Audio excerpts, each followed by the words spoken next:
Sneakers and Cleats, the podcast.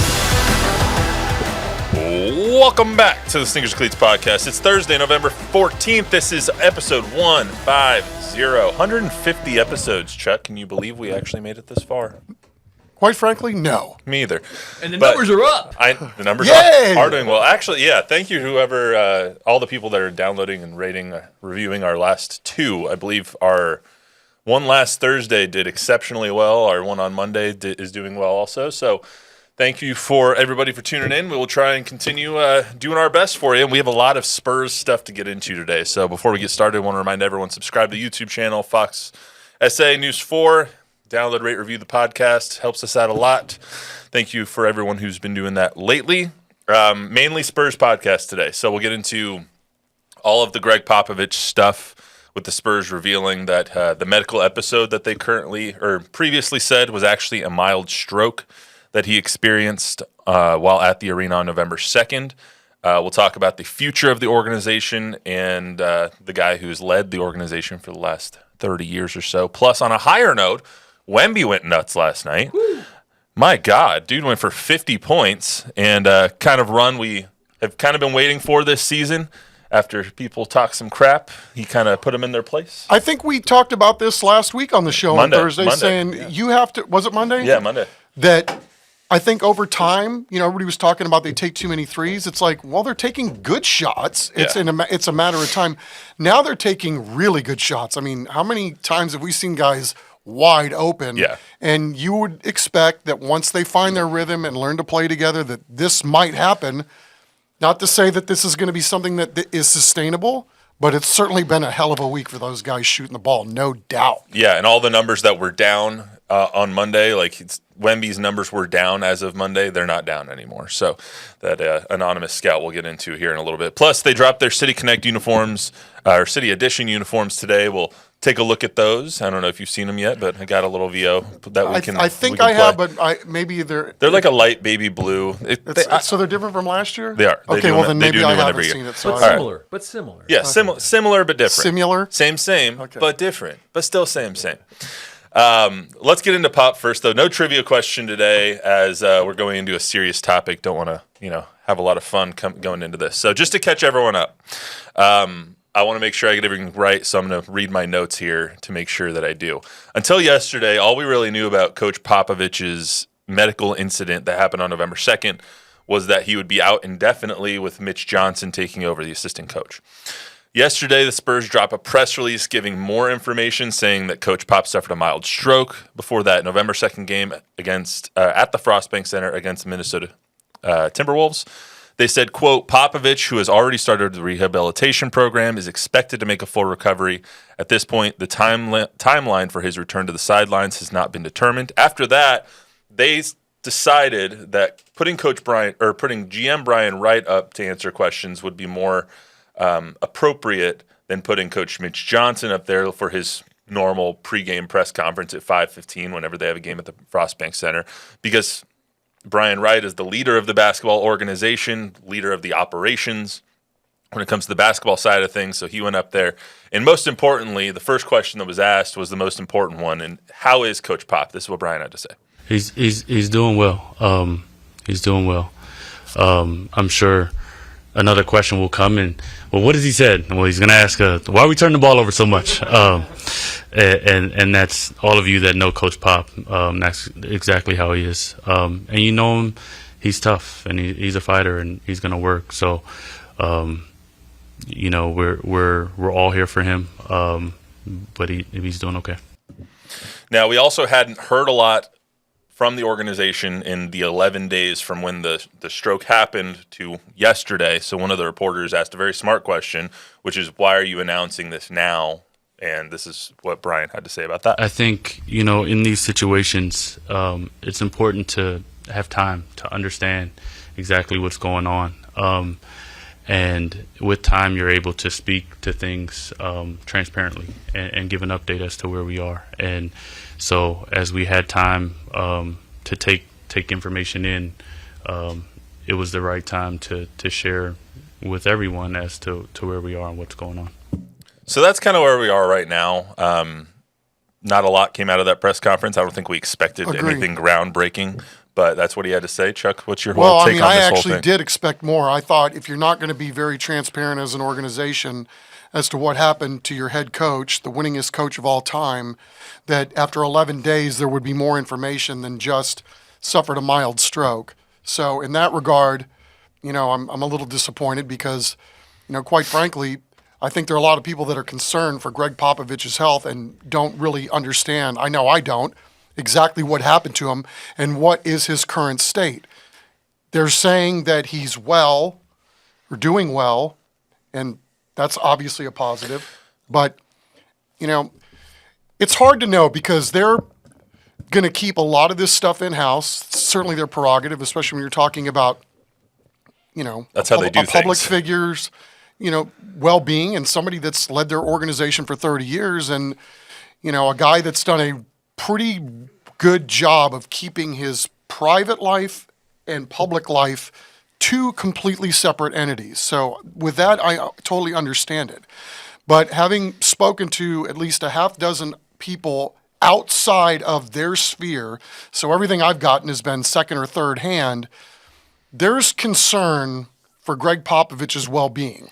And with that in mind, that's where I'm at right now. To hell with thinking about when he's coming back or if he's ever going to come back or, what's the timeline for him coming back. First and foremost, I'm more concerned about where he is physically. They've talked about him being in rehabilitation, which means something happened physically that he is now having to come back from. They've also said rest, which is also another sign to me that this isn't just as simple as something that was minor. Even that's what a minor stroke is, what they're quantifying it as. I'm just concerned based on what I've heard. Again, Pop coming back to the sideline for me is the last thing I'm even thinking about right now. And because we're not getting a lot of transparency or any information that would lead me off of that path, that's where I land on this right now. Chuck, you're a native San Antonian. You went to high school here. You've covered this team for 30 years now, 25 some odd years now. Isn't this how they always go about things though? Like it's always keeping your cards close to the vest and not really revealing too much information, whether it's medical HIPAA violations, whatever that case may be. It doesn't seem like they ever really reveal that stuff. And Pop is notoriously stingy when it comes to his press conferences and whatnot. The organization notoriously stingy when it comes to releasing information. So isn't that something that you kind of would have expected from them? No, not necessarily. I mean, because I think, it just depends on the circumstance, right? This is different. This is not like any situation that we've encountered with the organization to this point, in my opinion. I mean, this is having to do with somebody's well-being, and he's a coach. He's not a player.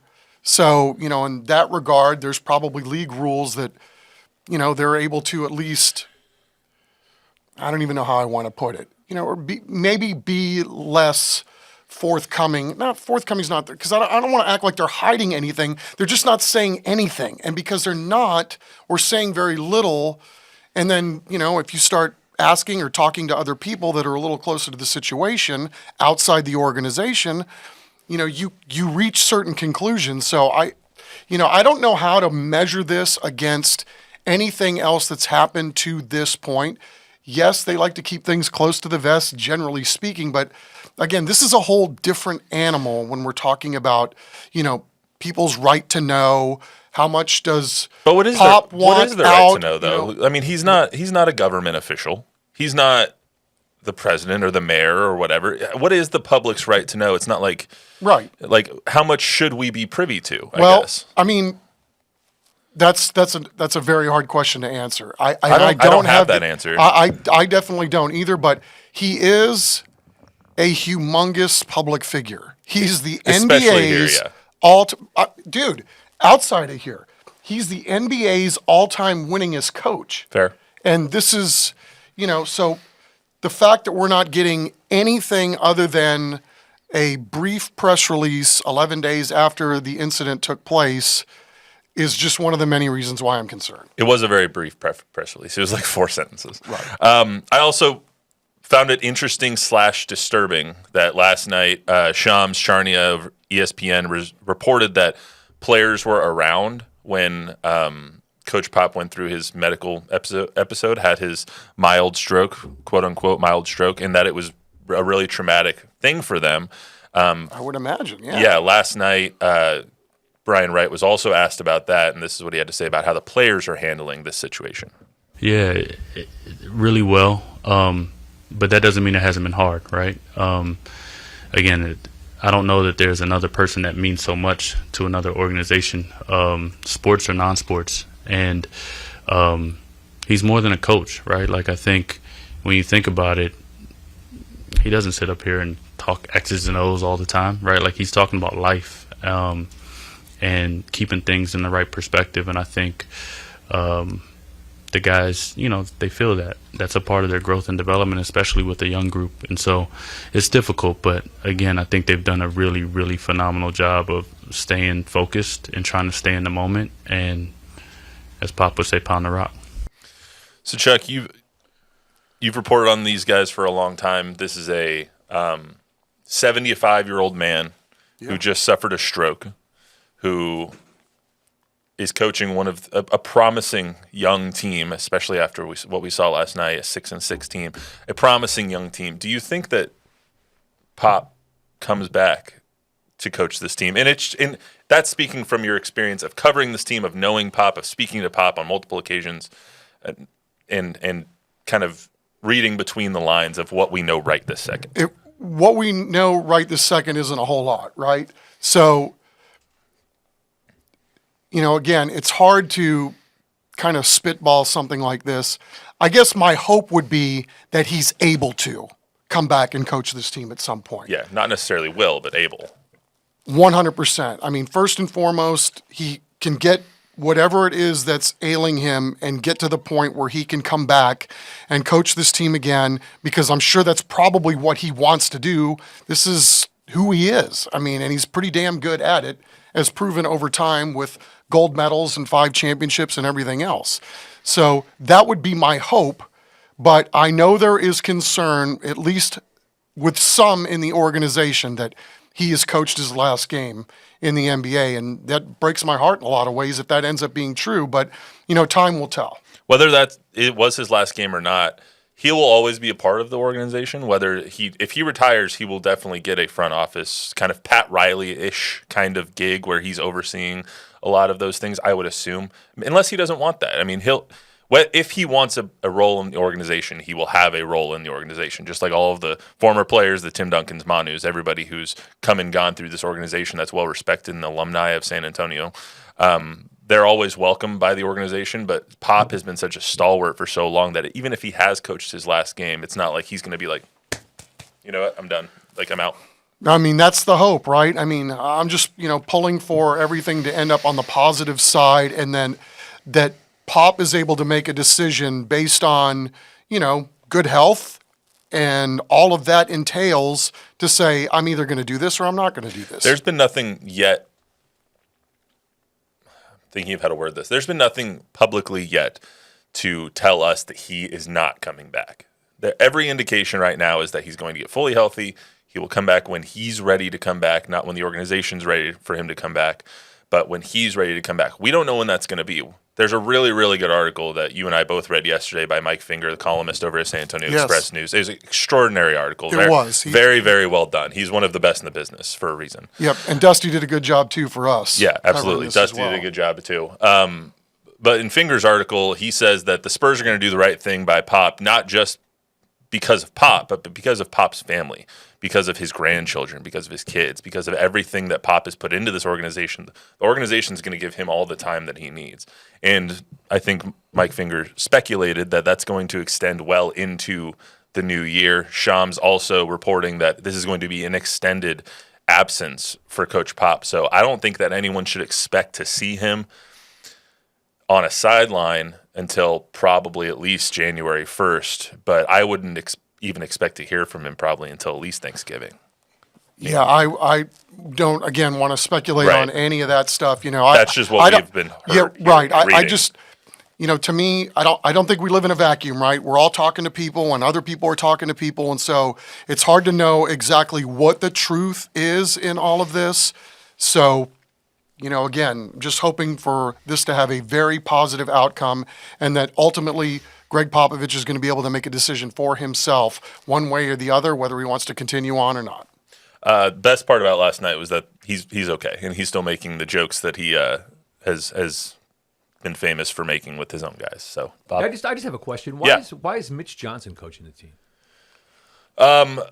That's all for speculation too, because Brian didn't really want to answer that question either last night. But he was asked. Brett Brown is a coach on this team, and Brett Brown has head coaching experience. So why not put him in charge?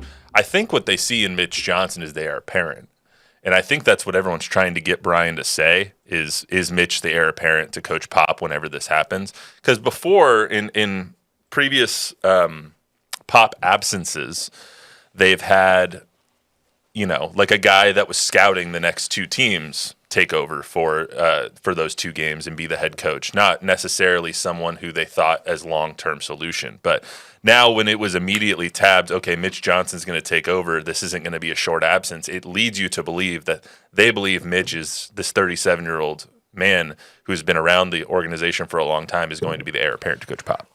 I can't disagree with that, right? I mean, Mitch, and I don't know him, he sure looks like a sturdy guy, right? He's even-keeled. He's a Stanford guy. Sturdy. There's a lot about him. And then you think about the youth of this team, and if you're going to try to keep this core together going forward as they figure themselves out in this NBA, why not have a younger guy like him that can kind of grow up with the team and they, part of the bonding thing and, create a family-oriented thing. I think there's some wisdom in finding out in a very adverse situation, how is this team going to proceed with a younger guy kind of leading the way? And again, he just seems like a very, very even-keeled, I don't know how to put it any other way than sturdy. Well, you listen to his press conference. He's very Popovichian, I will say. Popian? I don't know how to word this, but his press conferences, like even last night's, and I had it in my notes to talk about when we talk about last night's game.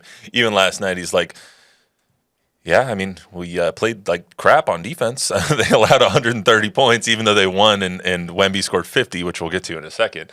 He was very Popovichian, I will But just again, say. I think you're seeing it's like, okay, Gregg Popovich isn't here guiding this team, but it's not like all of a sudden they're playing differently or they're running a bunch of different stuff. It's, Gregg Popovich has done a very good job of allocating power to his assistants. And, you see Mitch out there before a game working with some of the guys that are deep in or on the bench. I mean, the bonds that are being made just from instances like that, it's like, playing catch with your dad, in the front yard. I mean, those things over time start to mean something and have extra value than just the motions of a coach feeding a player a ball while he's shooting threes. I mean, things happen in a non-communicative way or non-verbal way, I should say, that, over time you would think are going to pay some dividends. Pop's also given a lot of responsibility to other guys, Mitch, and plenty of the other coaches that are Brett. I mean, all the other coaches that are on the bench right now have other responsibilities that maybe a head coach in another organization would have. So, like we said, the most important thing is that Pop's okay. Amen. They say he's going to make a full recovery, and that's the period, end of sentence, end of topic there, unless Bob has anything he wants to say. Yeah, I just wanted to, everybody's watching, we encourage you to put your thoughts in the comments, especially if you have any well wishes or anything for Pop. Put those in the comments. We'll put them up over the live stream. Yep, absolutely. Thank you, Bob. So let's get period, end of sentence, end of topic. Let's get to the next one, which was the game last night. Much more uplifting subject here.